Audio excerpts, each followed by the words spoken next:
Hola Ignacio, buenas tardes para vos y a toda la audiencia, por supuesto. 34 años de UDEM, ¿no? 34 años, hemos logrado sobrevivir a todos los vaivenes y crisis económicas que ha sufrido nuestro país y que sigue sufriendo, obviamente, porque, bueno, que yo tenga memoria, esta es una de las peores crisis que nos ha tocado vivir, pero será superada por todos nosotros como fueron superadas las demás, ¿no? Eh, Pero, bueno, dale.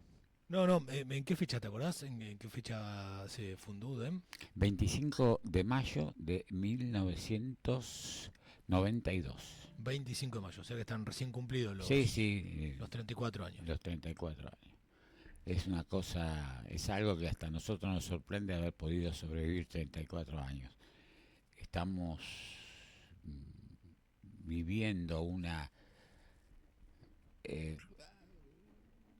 algo que nos pasa extraño, no sé si extraño, pero en 34 años nunca nos había solicitado el ministerio rehabilitar la empresa como tal, así que estamos en un proceso de rehabilitación a solicitud de ellos que nos lleva a un montón de trámites burocráticos, no sé, desde que decirte, desde la escritura de la propiedad donde funciona la empresa hasta que los médicos y enfermeros tengan el último curso de RCP y el último curso de emergencias, que lo terminamos de hacer todos, no hace mucho, y presentar en el ministerio todos los papeles que nos están solicitando.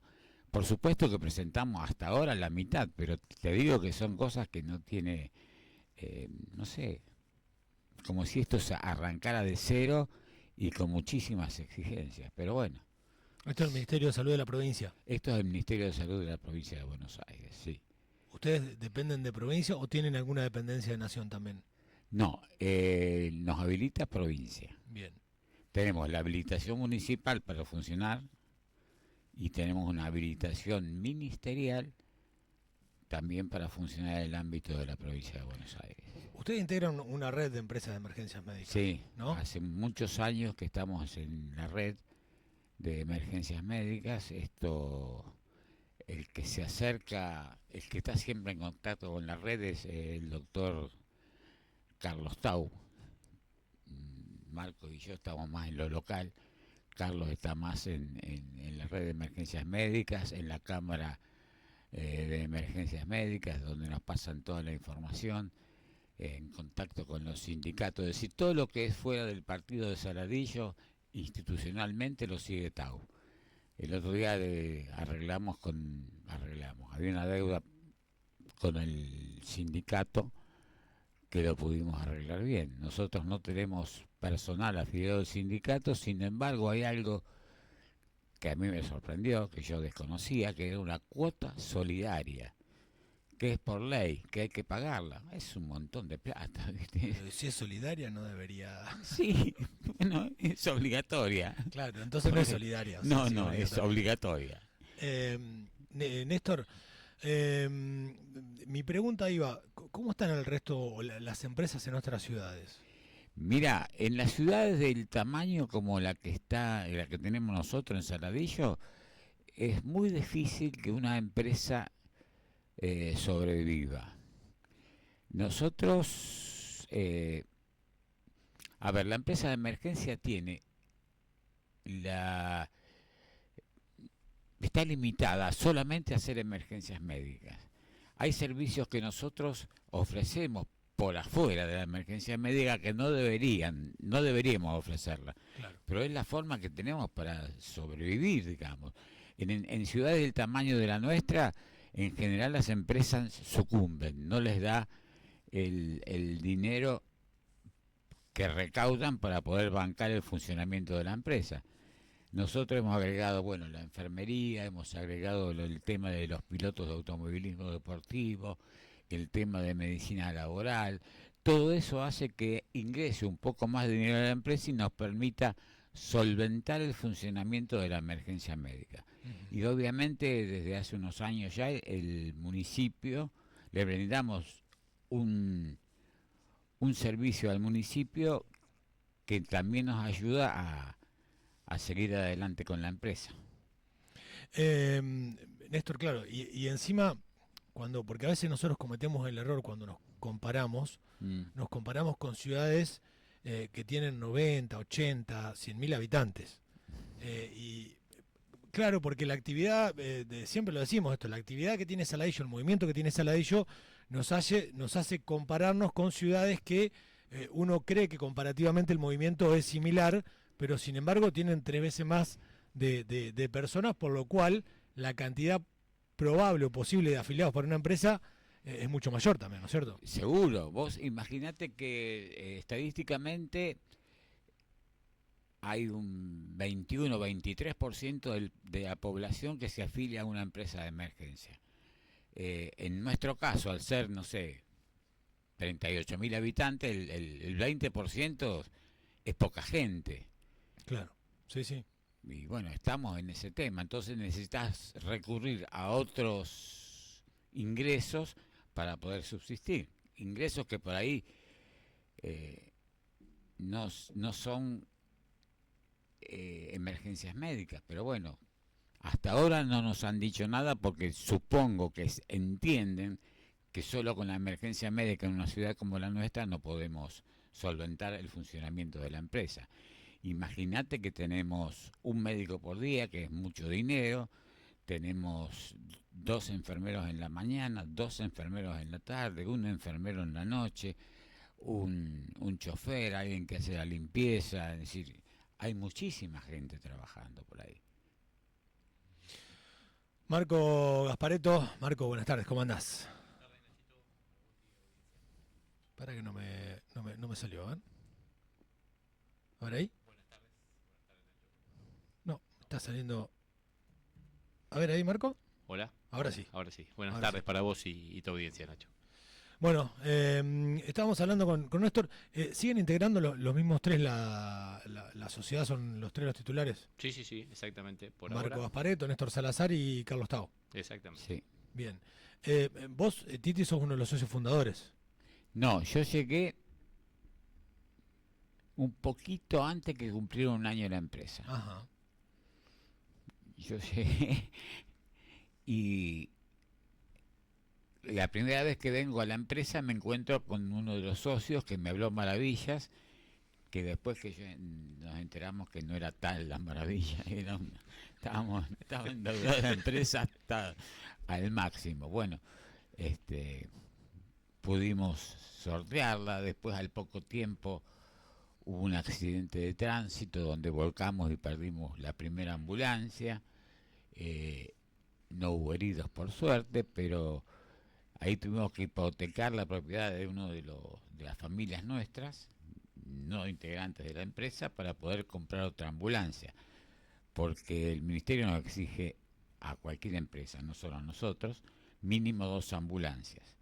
Entonces nos habíamos quedado con una, había que buscar plata para comprar una Claro. segunda y no teníamos, porque veníamos pagando la deuda que nos dejó este amigo que se fue. Y bueno, se hipotecó la casa de una familia de la nuestra. Bueno, seguimos adelante.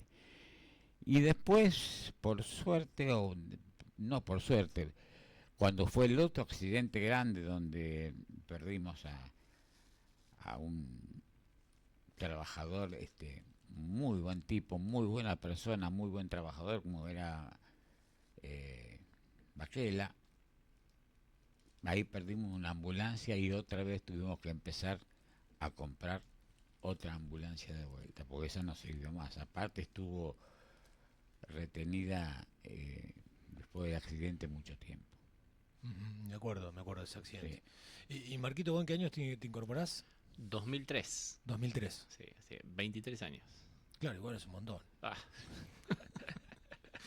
La verdad que sí. Y recién Titi nos contaba un poco el tema de la reinscripción. ¿Cuáles son las actualizaciones que le exigen a ustedes de regularidad dentro de la empresa?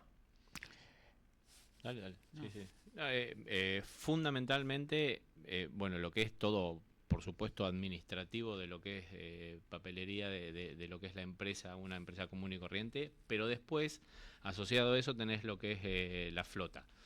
Y ahí es donde seguramente Titi te habrá estado contando o estas pérdidas que hemos recién arrancamos hemos con tenido.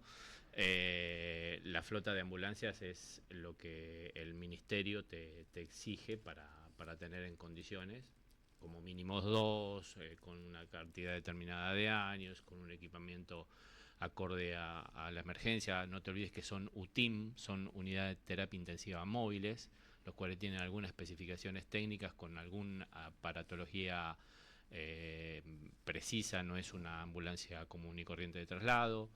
Y bueno, entonces eso hace que sea el mantenimiento de todo eso sea cuesta arriba a veces.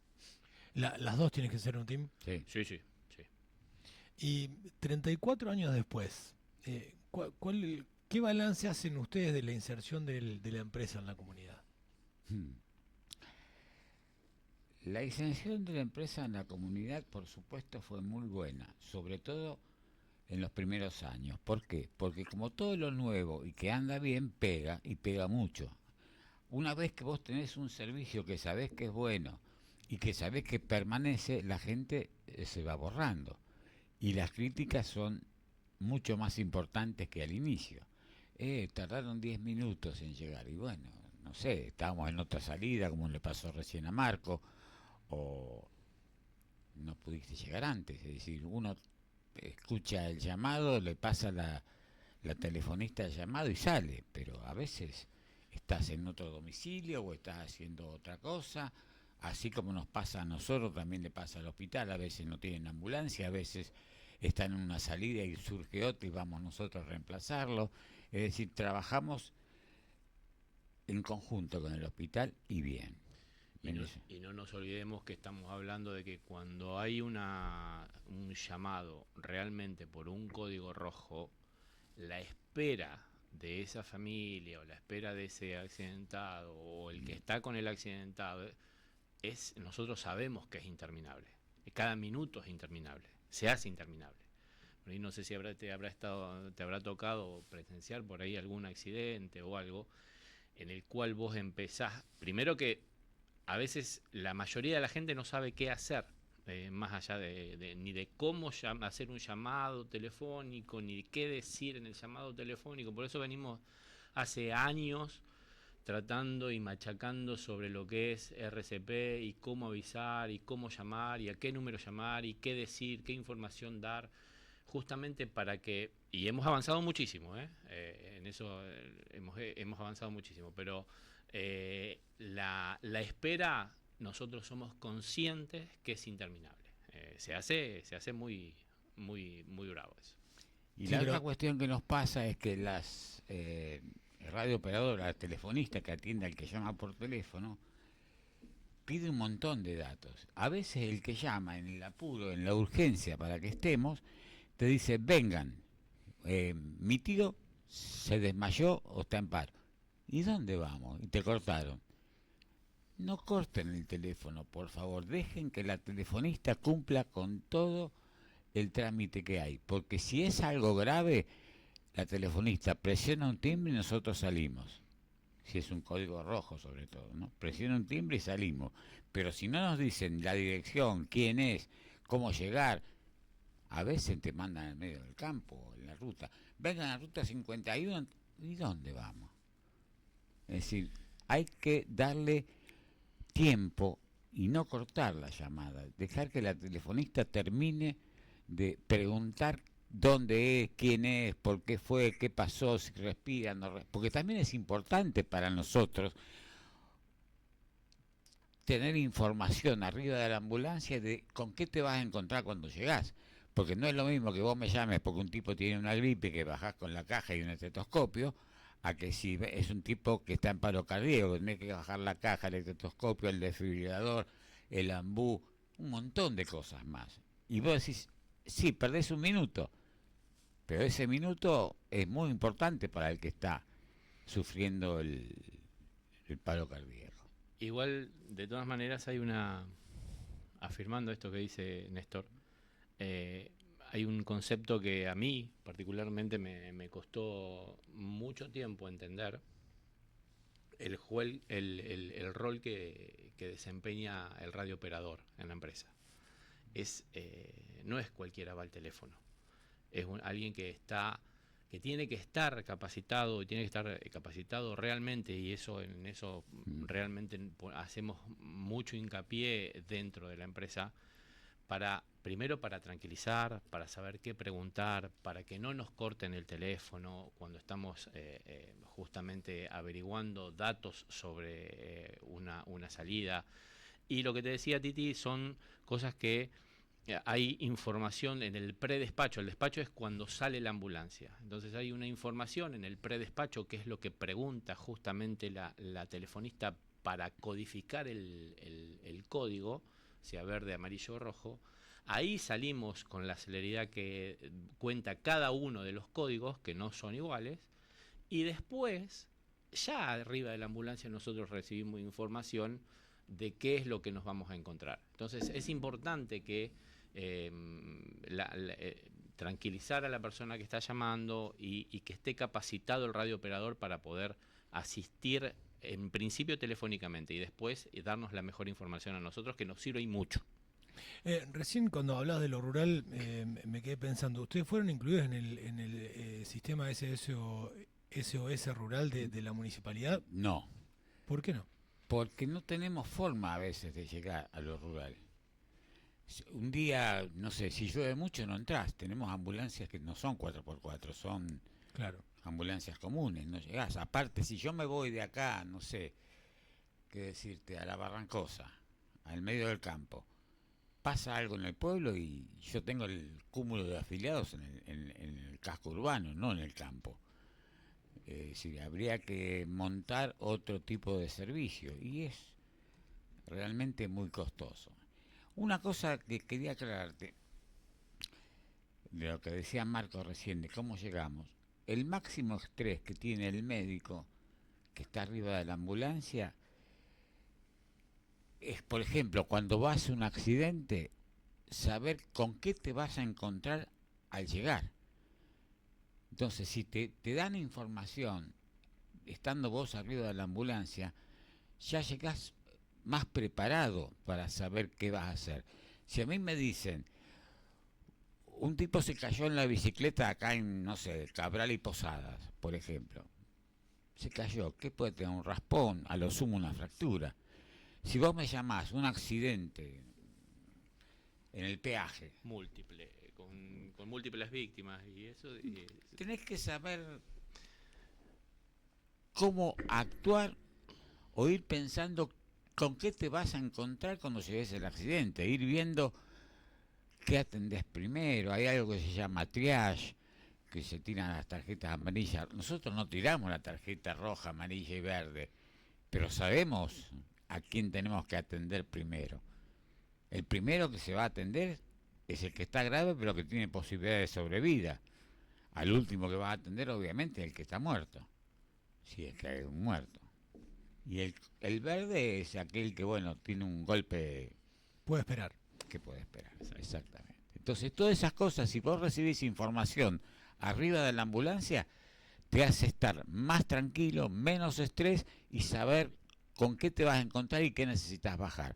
Si vos me decís, como decía Marco recién, un accidente múltiple, llama al hospital, mandame ambulancias. Por suerte, muy pocas veces nos ha tocado una situación de ese tipo. Justamente ahí va mi pregunta.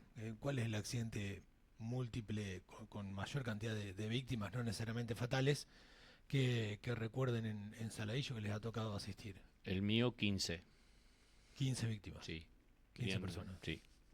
Hace muchos años atrás, una camioneta que venía con muchos chicos atrás. Y sí, no te lo olvidas más. Lamentablemente no. Ya, y ahí tenés que decidir quiénes suben a la ambulancia y quiénes no. Y Lamentablemente. sí, digo, o sea, justamente se hace, para eso está el triage, que es el método de elección por colores y por gravedad de víctima, en el cual tenés que que hacerlo en segundos. Es mirar, hacer un pantallazo general y bueno, decidir qué hacer y qué no hacer. Y una de las, no lo más importante, pero una de las cosas más importantes posteriores a eso es que cuando llegas a la base, charlar todas las cosas que hiciste y las que no hiciste, o las que podrías haber hecho y que no hiciste, o sea, hacer una evaluación de la situación, porque de ahí te puedo asegurar que aprendés más que de otro lado. Hacer un reaprendizaje de la misma situación, exactamente, ¿no? Es obligatorio, pero aparte sirve como catarsis de la situación de estrés también. Sí. Está estudiado eso. Y digo, ¿esto dónde lo aprenden? ¿En la facultad? ¿Lo aprenden después? No. A ver, gracias a Dios ahora está la especialidad de emergentología, Ajá. que no se puso hace muchos años. No. De hecho, cuando yo me recibí, ni siquiera todavía estaba. No existía. A ver, cuando yo me recibí, estamos hablando del año 98. Pero ahora está la especialidad de emergentología, está muy aceitada en todo esto, y es una continua actualización de cosas lo que es la emergencia. Hay un consejo que se llama ILCOR, que es un consejo mundial que tiene sede en Suiza, que cada 5 años se reúnen y hacen una evaluación retrospectiva de lo que es todas las guías de RCP y de resucitación cardiopulmonar y de atención prehospitalaria, en lo cual esto, por ahí son mínimas los cambios, pero es medicina basada en la evidencia. Entonces, con todos esos datos repartidos por todo el mundo en diferentes condiciones de accesibilidad, de recursos humanos, de recurso económico, se reparte todos esos protocolos, se evalúa y cada 5 años sale todo nuevo. O sea, eso es realmente es la actualización que tenemos de primera mano y de buena mano. ¿En cuánto se ha modificado la emergencia en Saladillo en los últimos años? ¿La emergencia en qué sentido? En todo sentido, digo, sigue habiendo una mayor cantidad de emergencia vial, hay más emergencias por llamados domiciliarios de paro cardíaco, de esto, de lo otro, digo, ¿en cuánto han visto ustedes que se ha modificado? ¿Cuáles fueron las cosas que se han agravado, digamos, o que ustedes ven con más frecuencia? Lo que es la accidentología urbana dentro de la ciudad ha disminuido fundamentalmente en gravedad. Ajá. Y hace varios años que Crucemos los dedos, por la duda. venimos viendo esto. O sea, no en cantidad, no pero en sí cantidad, pero sin gravedad. Y es obviamente una variación estacional, por supuesto. ¿Sí? Primavera, verano tenemos una tasa de accidentología mayor, el pico es en ese parte del año, pero la gravedad de la accidentología ha disminuido. Y eso es un muy buen dato. Eso y es ostensible. No tengo los números frescos ahora, pero sí nos hemos dado cuenta y lo hemos corroborado con los números. ¿Y en la emergencia domiciliaria? ¿Han notado que la gente llame más por cosas pequeñas, se asusta más? ¿No? Llaman más por cosas pequeñas. Los paros cardíacos, como vos dijiste, o casos graves, los hay. Yo creo que también en menor cantidad. Me parece que el hecho fundamental de la educación a la población ha favorecido a que si alguien tiene un dolor de pecho, consulte directamente, o nos llame o vaya al hospital. Claro. Pero eso también se ve que ha disminuido. Los paros cardíacos, por ejemplo, eso es fundamental.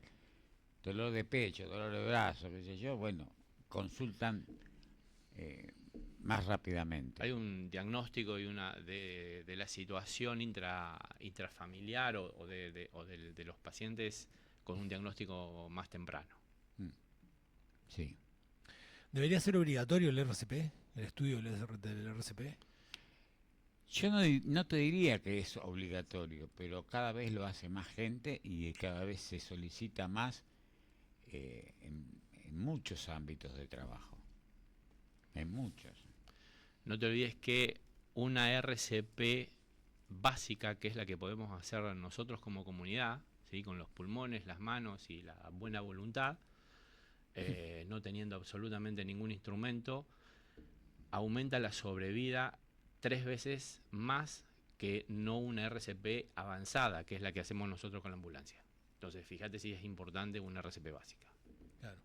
Cuando uno empieza a mirar las estadísticas, y me voy a basar en algo que charlábamos justo antes de arrancar el programa con Titi, con Néstor, se da cuenta de la importancia que tienen algunas cuestiones, ¿no? Digo, hablábamos del uso del casco, Titi, que me decías la incidencia que tiene en salvar de lesiones, ¿no? Sí. Leyendo el otro día algo referente al tránsito, decía que el uso del casco, y sobre todo el uso del casco enterizo, el cerrado, disminuye un 50% las lesiones graves de la cabeza. Un 50%. Es un estamos montón. hablando. Es muchísimo. Entonces vos no entendés cómo andan sin casco, y ya andan sin casco. Vos le preguntás, como me tocó preguntarle a la mañana cuando fui a la charla esa de primeros auxilios, ¿cuántos metros necesita un ciclomotor con un tripulante para frenar de 60 kilómetros por hora a cero? Nadie sabe. 40 metros. Bueno, 40 metros. Es decir, que si venís a 60 y se te cruzó un auto u otra moto o un peatón, Paraste contra el auto. paraste, te lo llevaste puesto, a lo que fuera. Y esas cosas nadie las sabe. ¿Entendés? Las luces. Es común que salgas a esta hora y te cruces con más de una motito sin luz.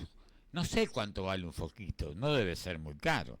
Y cambiarlo no es tan difícil. Y con algo que mucha gente no toma conciencia, creo yo, que no se enojen, las bicicletas. Sí, también. Ni el ojo de gato tienen como para poder identificarlas. Me ha pasado en los accesos, que por ahí son más oscuros, ¿no? De verlos muy cerca y decir, pucha, loco, un ojito de gato, aunque sea como para verte de más lejos. Bueno, justamente, mirá lo que decís, que la estadística con bicicletas ha aumentado más la accidentología que con las motos. Claro. Y además te insultan. Cuando le frenas de cerquita te insultan. La empresa se ha ido, entiendo que debe haber ido mutando en todos estos años. Vos me decías, Titi, que han incorporado servicios en este afán también por mantenerse. ¿Cuáles son los servicios que brinda la empresa hoy en día? Bueno, la emergencia médica, la enfermería, que es lo fundamental de la empresa. Después hacemos medicina laboral, Marcos o yo tenemos algunas fábricas ahí que atendemos. Las licencias para automovilismo deportivo, que el fuerte de trabajo es febrero y marzo, donde vemos mucha gente, alrededor de, no sé, 1000 habremos visto este año, Sí, 1000 sí. pilotos, y recorremos, no sé, parte de la provincia de Buenos Aires, hemos llegado, no sé, Benito Mar del Juárez. Plata, Benito Juárez. Si nos llaman, el Automóvil Club ahora nos habilitó para hacer licencias médicas deportivas hasta de la ACTC. Es decir, que nosotros llevamos haciendo esto ya unos cuantos años y estamos reconocidos en el ámbito de lo que es el automovilismo deportivo como prestadores, y tenemos mucha gente que nos sigue, que viene. Hemos atendido, no sé, había un piloto de automovilismo deportivo del TC2000, el muñeco Singolani. Bueno, lo tendríamos al muñeco, le hacíamos licencia y ahora le estamos haciendo la licencia al hijo. Es decir, que llevamos unos cuantos años. Bueno, esas cosas hacen que la empresa económicamente subsista. Cuando hablamos de enfermería, ¿de qué hablamos?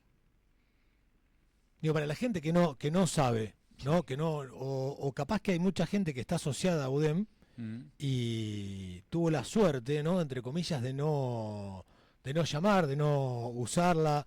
Sí. ¿Cuál es el servicio de enfermería? El servicio de enfermería, O sea, el de emergencia todos lo conocemos, ¿no? Tenemos una emergencia, llamamos a UDEM y en la calle o en la casa UDEM viene, ¿no? Si en la casa siempre y cuando uno sea socio, está claro. Exactamente. Lo que es enfermería son casi todas las prácticas de enfermería, medición de la tensión arterial, oxigenación, saturación, lo que es hemoglucotés en los pacientes diabéticos. Lo que no hacemos desde la pandemia fue lo que es el servicio de nebulizaciones, por ejemplo, porque se vio, no solamente nosotros, se vio que había una altísima tasa de reinfecciones por el manejo propio de lo que es la aparatología. Entonces, lo que es ese tipo de servicio, de lo que es aparato respiratorio, no lo brindamos justamente por eso. Pero después, lo que es enfermería, curaciones, intramusculares, todo lo que colocaciones sea de suelo en domicilio. Todo lo que hace un enfermero sin lo que es aparato respiratorio de nebulizaciones y PROETs, todas esas cosas que intervienen con mucho fluido respiratorio, eso se brinda.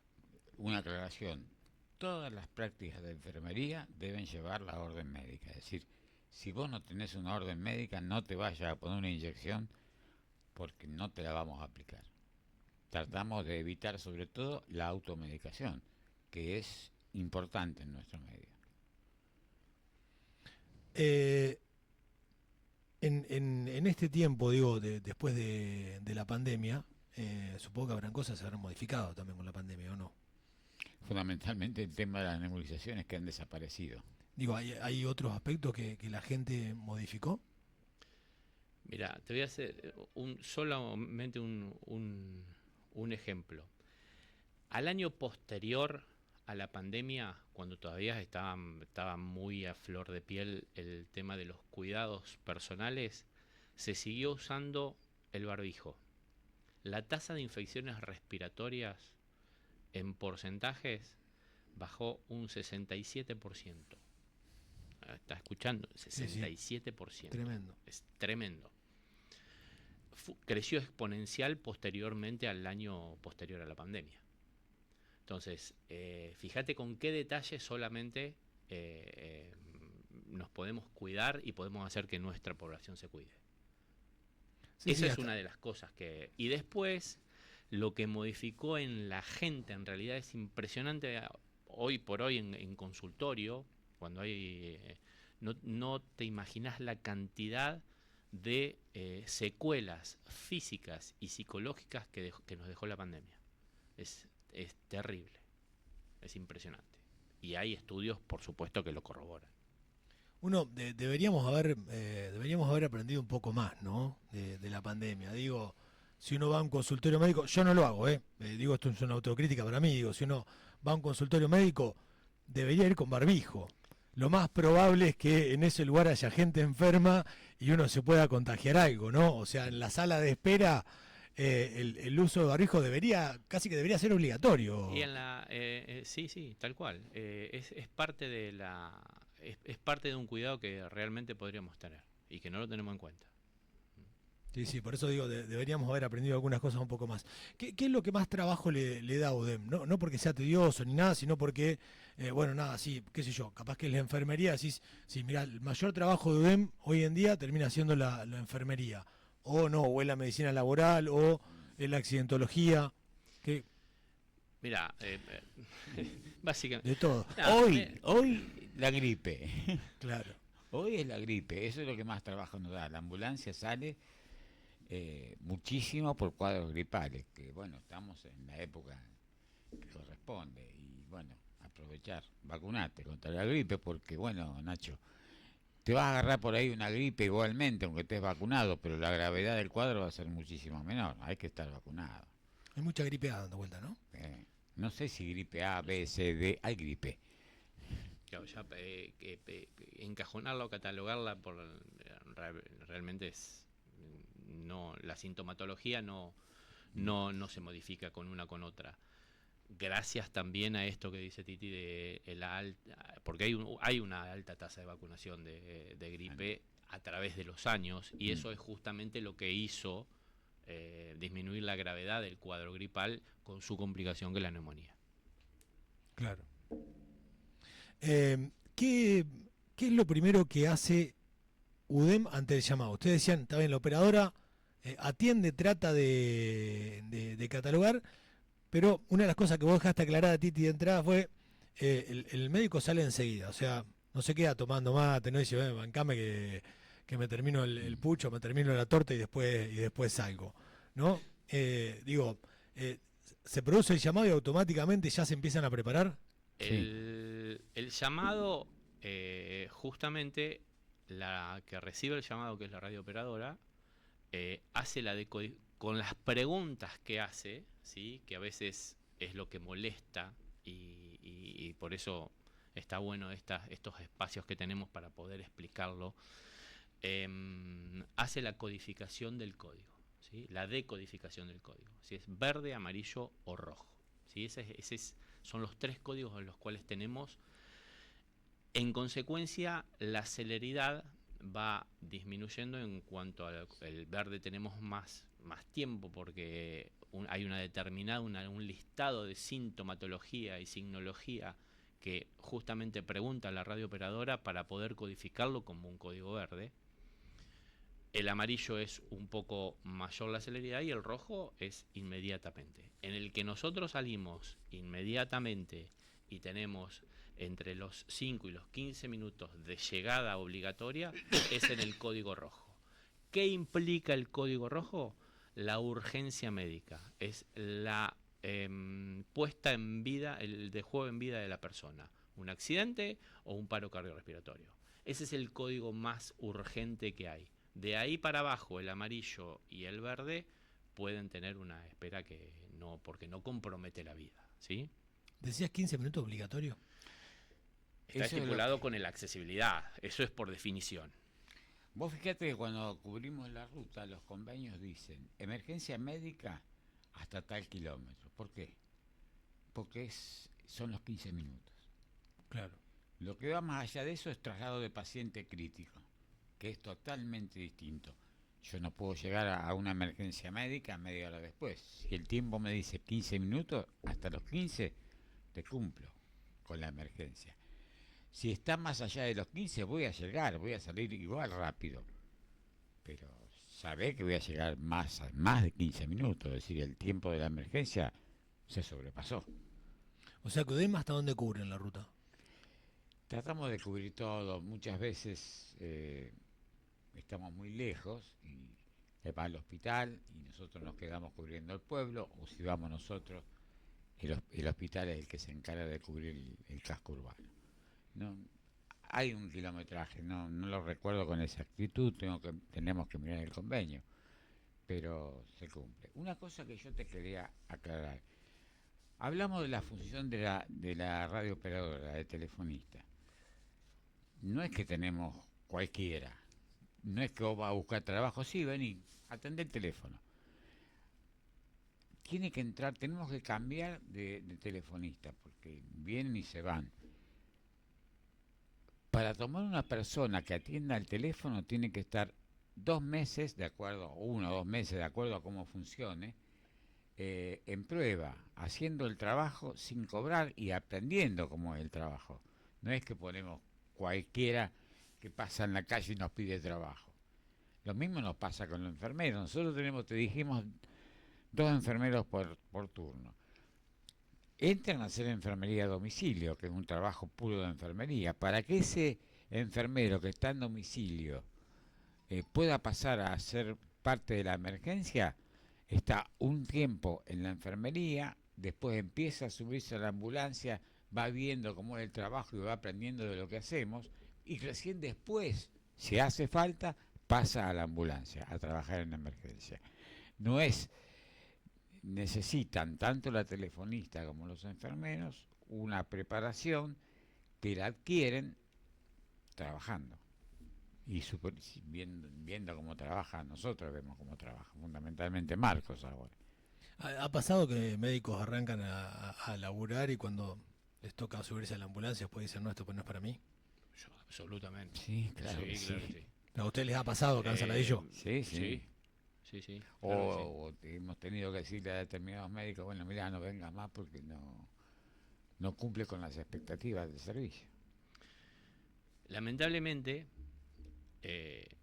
y esto de hecho es experiencia personal, cuando vos te recibís en este país, uno de los primeros trabajos que tiene el médico fácil es subirse a la ambulancia.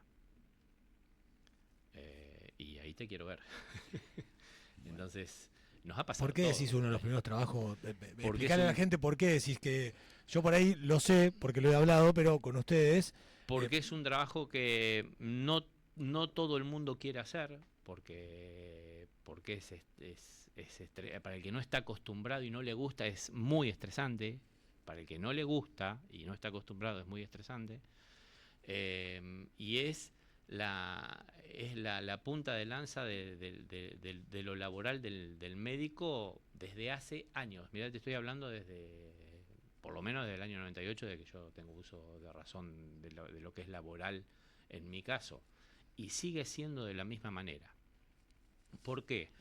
Porque es muy complicado recibirse y entrar en una residencia, es muy complicado encontrar, si no entras en una residencia, encontrar en una concurrencia para vos formarte en la especialidad que vos quieras o elijas. O sea, es muy difícil. Y la necesidad laboral hace que la ambulancia esté a disposición de cualquiera. Ahí está el tema de que o no están capacitados desde el punto de vista médico o asistencial, o no les gusta, o no sirven, o no se animan. O sea, todo el abanico ese está dentro de eso. ¿Cuántas personas intervienen en una emergencia? Ante un llamado a UDEM, ¿cuántas personas intervienen? Si el código es verde, médico y enfermero. Si el código es rojo, el enfermero que está de enfermería a domicilio se suma al equipo. Más, Sea, más la operadora, por supuesto. no, obvio, Sí. eso. O sea, entre Estamos 3 y hablando de lo 4 que es. personas como mínimo intervienen en una emergencia. Sí. Exactamente. O sea que 2 seguros se suben a la ambulancia Sí. O tres. o 3. O si está en la calle va con otro vehículo al lugar del accidente o del paro cardíaco o de lo que fuere, si hace falta. Siempre hay un apoyo. ¿Y cómo están las ambulancias hoy en día? ¿Están cerca de tener que cambiarlas también? Cambiamos una hace poco y ahora nos estamos tratando de ver cómo hacemos para cambiar la otra. ¿Se le queda poco tiempo ya o ya está? Sí, no, ya está vencida, Ah. pero hasta ahora nos han dado plazo. Las ambulancias, escúchame, ¿Qué plazo le dan a una ambulancia? ¿Que tiene 10 años? 10 años. 10 años. Las ambulancias Claro, están permanentemente funcionando, es decir, hay alguna falla que se para y se arregla, no puede estar mal. Tienen que estar las dos en óptimas condiciones de salir en el momento que se necesiten, así que cualquier falla, es más, uno de los mayores gastos que tenemos es en los vehículos, tanto de enfermería como en ambulancias. Eso es terrible. En el Combustible, mantenimiento, ¿no? claro, el mantenimiento. Y no te olvides que el valor de la ambulancia es doble. ¿Por qué? Pues el vehículo propiamente dicho y todo lo otro es otra ambulancia más, arriba. Claro. ¿Y cuando la van a vender? No vale No, nada. no vale. Imagínate, no vale nada por el uso y abuso que tiene y porque la tenés que desmantelar. O sea, volvés a la mitad de la cosa. Por ahí podés usar alguna que otra cosa Del equipamiento. pero que terminás gastando más, no tengas la menor duda. No tengas la menor duda. No hay facilidades o créditos.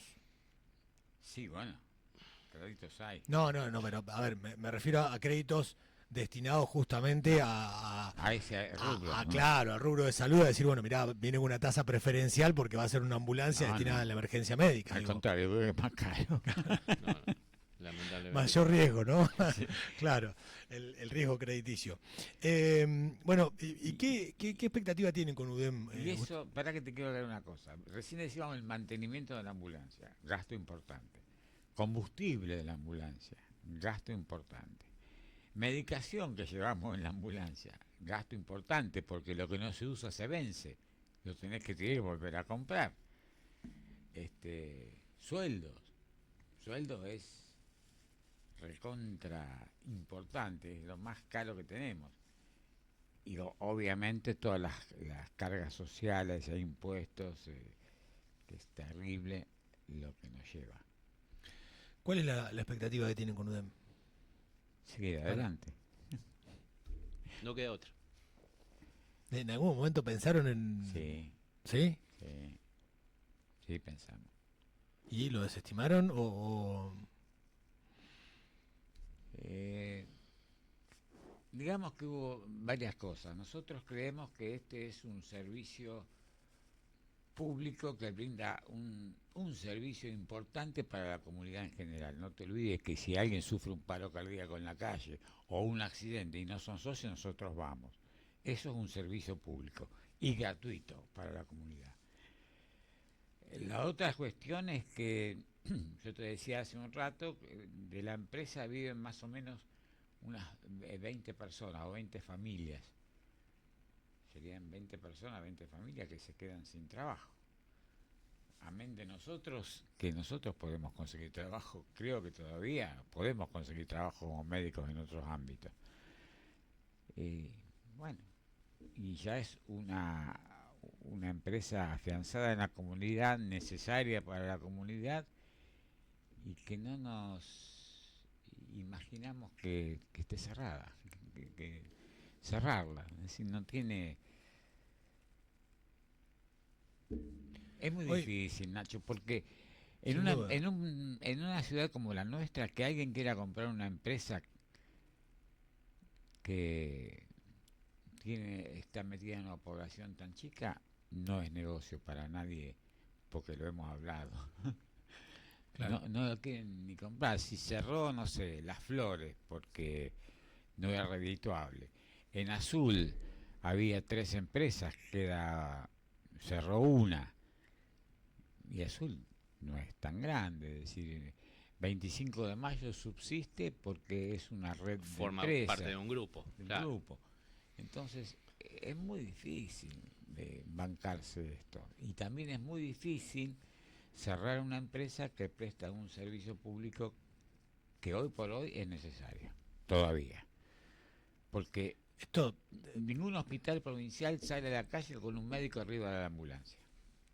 Pues vos sabés que te iba a decir eso, Marco, capaz que se vio en las imágenes y todo, que hiciste el corazón. Sí, seguramente la han sostenido porque los 3 son médicos, porque sí, probablemente si no fueran médicos no estaríamos acá. No lo hubiesen sostenido, ¿no? No. Exactamente. El sentir de médicos la ha llevado a sostener la empresa. ¿La lograron sanear la empresa? Sí, exactamente. ¿Está saneada? Sí. Ese es uno de los grandes logros que tenemos de los últimos años. Sí. En los últimos, te diría, 2-3 años, pudimos licuar todas las deudas que teníamos para con el fisco. Hoy en día tener una empresa de salud saneada, no, en una ciudad como Saladillo, en una ciudad chica como Saladillo, no es poca cosa, ¿no? No lo es. Pero bueno, habrán puesto el lomo también y... Exacto, eso no sabía cómo decírtelo. Y las coronarias de ustedes, ¿no? El mecanismo de ajuste de la economía de la empresa pasa por nosotros 3. Claro. Si un mes no cobramos, no cobramos. Y si un mes cobramos, nosotros cobramos igual que lo que cobra el que gana más de nuestros empleados. Hoy, 1.300.000 pesos. Es decir, yo cobro 1.300.000 pesos, Marco cobra un poco menos por el porcentaje que tiene en la sociedad, pero hace guardias todavía.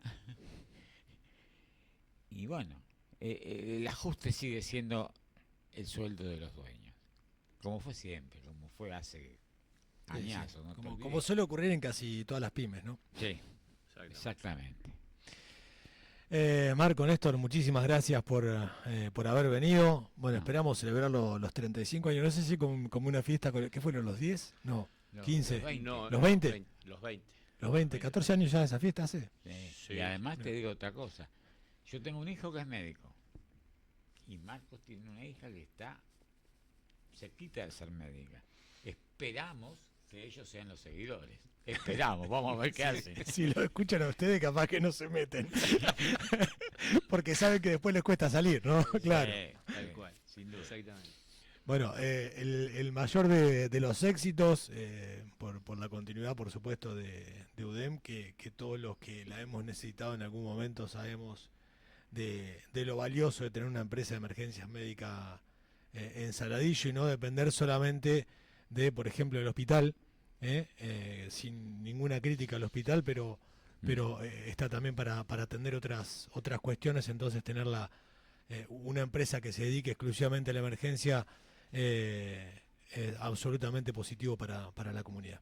Bueno, Así que, nada, muchísimas gracias, el mayor de los éxitos y esperamos seguramente el año que viene para los 35 estar haciendo una nota. bueno, Nacho. Bueno, Marcos se fue, un rojo, ahí salió.